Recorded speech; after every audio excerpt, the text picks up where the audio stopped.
دلته ما څه شو هو دغه دوکان ما ونیوی دا دوکان ما په کرایه ونیوی دا ما د څه لپاره دا دوکان ونیوی ته ودرېږه دلته چې ماښام راسئ طبیعت مو راسته کېږي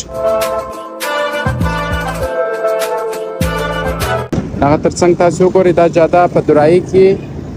دا تاسو لیدلې ده هم هنداره دغه یو نیم سل بیټرۍ راته خوښه کړله دغه ورور دی او یوه یې هم هنداره راته خوښه کړله